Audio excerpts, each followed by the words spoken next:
শুধু কোনো পরীক্ষায় টুথপেস্টে প্লাস্টিকজাত কণা পাওয়া গেছে বলেই সেটি উৎপাদনকারী প্রতিষ্ঠান ইচ্ছাকৃতভাবে ব্যবহার করেছে বা সেটি মানব স্বাস্থ্যের জন্য ক্ষতিকর এমন সিদ্ধান্তে পৌঁছানো বৈজ্ঞানিকভাবে সঠিক নয় বলেছে বিএসটিআই। নমুনা সংগ্রহ করে দেশ এবং দেশের বাইরের স্বীকৃত পরীক্ষাগারে পুনরায় পরীক্ষা করার কথা জানিয়ে গুজব বা আতঙ্কে বিভ্রান্ত না হয়ে নিয়মিত মুখের স্বাস্থ্যবিধি মেনে চলার আহ্বান জানিয়েছেন জাতীয় মান নিয়ন্ত্রণকারী এই প্রতিষ্ঠানটি। Environment and social development organisation এসডোর সাম্প্রতিক গবেষণায় দেখা গেছে দেশের বাজারে ব্যবহৃত ৩৪ টুথপেস্টের মধ্যে ২৬টিতে মিলেছে মাইক্রোপ্লাস্টিক। এ নিয়ে জনমনেও তৈরি হয়েছে মিশ্র প্রতিক্রিয়া। দেশের জাতীয় মান নিয়ন্ত্রণকারী সরকারের সর্বোচ্চ প্রতিষ্ঠান বিএসটিআই, যারা নানা বৈজ্ঞানিক যাচাই বাছাইয়ের পর নির্ধারণ করে দেশের বাজারজাত পণ্যের সঠিক ও স্বাস্থ্যসম্মত মান। প্রতিষ্ঠানটি বলছে, অল্প নমুনার গবেষণায় টুথপেস্ট অনিরাপদ বা কোনো ধরনের স্বাস্থ্য ঝুঁকির সিদ্ধান্তে যাওয়া বৈজ্ঞানিকভাবে সঠিক নয়। এটি নিয়ে আরও বড় গবেষণার প্রস্তুতি নিয়েছে প্রতিষ্ঠানটি।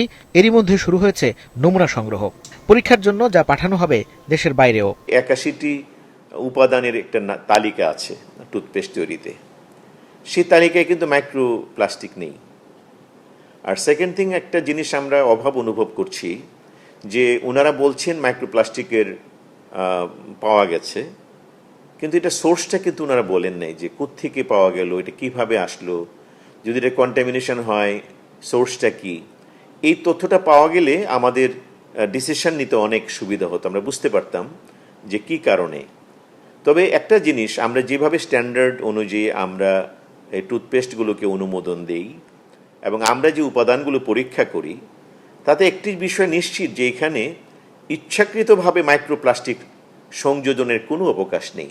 সারা পৃথিবীতে আপনার মাইক্রোপ্লাস্টিকের কতটুকু ব্যবহার করা যাবে, কতটুকু মাত্রা বা কী বিষয়, এই বিষয়ে কিন্তু টুথপেস্টের ব্যাপারে কোথাও নেই। বিষয়টি সামনে আসছে, আমরা বিষয়টি নিয়ে চিন্তাভাবনা করছি কিভাবে এটাকে আরও সায়েন্টিফিক্যালি আরও এক্সামিন করা যায়।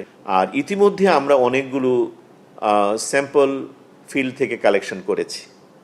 সেই স্যাম্পলগুলো আমরা দেশি এবং বিদেশে দু জায়গাতেই সেই টেস্টগুলো আমরা করানোর সিদ্ধান্ত নিয়েছি। সেই টেস্টগুলোর রেজাল্ট আমরা পাই, তারপরে আমরা দেখব যে এখানে প্রকৃত অবস্থাটা কি। একদম বৈজ্ঞানিক ভিত্তিমূলকভাবে চূড়ান্ত একটি রিপোর্ট না পাওয়া পর্যন্ত কিন্তু সিদ্ধান্ত নেওয়াটা যাচ্ছে না। এবং আমরা মনে করি এটা ভালো কি মন্দ, এটা এই ক্ষতিকর বা কিছু কনক্রিট এই ব্যাপারে ডিসিশন নেওয়াটাও সমীচীন হবে বলে আমাদের মনে হচ্ছে না। বসুন্ধরা টিস্যু, অশুদ্ধতার বিরুদ্ধে এক বিন্দুও ছাড় নয়। বিষয়টি মানছেন টুথপেস্ট নিয়ে গবেষণা করা সংস্থা এসডোর কর্মকর্তারাও। তারা বলছেন, পরিবেশগত দিক বিবেচনায় সচেতনতা বাড়ানোই তাদের মূল উদ্দেশ্য। আমি সেটা বলছি না যে টুথপেস্টের মাধ্যমে ঢুকবে, টুথপেস্টের মাধ্যমে কতটুকুই বা যাবে, কিন্তু যদি ফুড চেনে যায় সেখান থেকে কিন্তু একটা বড় অংশ আমাদের শরীরে প্রবেশ করবে।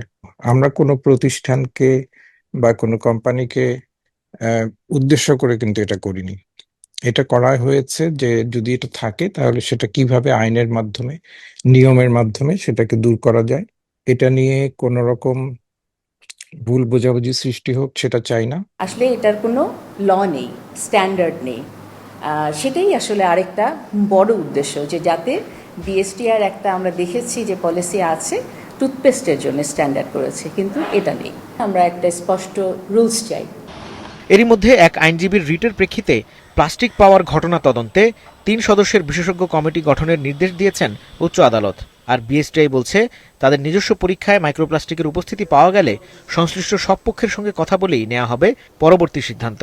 তার আগে ব্যবহারকারীদের বিভ্রান্ত না হওয়ার পরামর্শ দিয়েছেন বিএসটিআই মহাপরিচালক। বিষয়টি নিয়ে এত উদ্বেগের কিছু নেই। আমাদের এই এক্সামিন করার পরে, ইন্টারন্যাশনালি আলোচনা করার পরে, অন্যান্য টেস্টের পরে, সবার সাথে আলোচনা করার পরে, অংশীজনদের সাথে আলোচনা করার পরে যদি এমন মনে হয় যে না, এখানে কিছু একটা সংশোধন করা দরকার বা আমাদের যে স্ট্যান্ডার্ডটা রিভাইজ করা দরকার, সেক্ষেত্রে আমরা সেটা করব। টুথপেস্ট ব্যবহারে মাইক্রোপ্লাস্টিক কি সরাসরি শরীরে প্রবেশ করতে পারে, কিংবা সরাসরি স্বাস্থ্য ঝুঁকি বা রয়েছে কতটা, এসব নিয়ে প্রশ্ন ছিল দাঁত নিয়ে গবেষণা করা এই চিকিৎসকের কাছে। নিরাপদ এবং অনিরাপদ এই দুটো টার্ম ইউজ করে বলেছেন যে এগুলো নিরাপদ না। আসলে কেন নিরাপদ না, কতটুকু মাইক্রো প্লাস্টিক থাকলে নিরাপদ হবে না, সেই ধরনের কোনো কিন্তু ডেটাবেস কিন্তু ওনারা শো করেন নাই, এবং নিরাপদ হিসেবে যে কয়েকটি টুথপেস্টের ওনারা নাম দিয়েছেন, সাজেস্ট করেছেন, তাদের মধ্যে কিন্তু বেশিরভাগই একটা পার্শ্ববর্তী দেশের টুথপেস্টের ব্র্যান্ড। তো এটিও কোনো অ্যাঙ্গেল থেকে এটা কোনো পরিচালিত হচ্ছে কিনা, যে দেশীয় যে ব্র্যান্ডগুলো আমরা দেখতে পাচ্ছি, আমরা চাই যে বাংলাদেশের জনগণের যে স্বাস্থ্য সুরক্ষার বিষয়গুলো এগুলো বাংলাদেশেই উৎপাদিত হোক। বাংলাদেশের বর্তমানে যে টুথপেস্টগুলো রয়েছে আমি মনে করি যথেষ্ট মানসম্পন্ন, এবং আমরা সিন্স লাস্ট 20 ইয়ার্স আমরা এটা প্রেসক্রাইব করছি। কোনো ধরনের কিন্তু আমরা ডিসরেসপেক্টফুল রেজাল্ট পাইনি।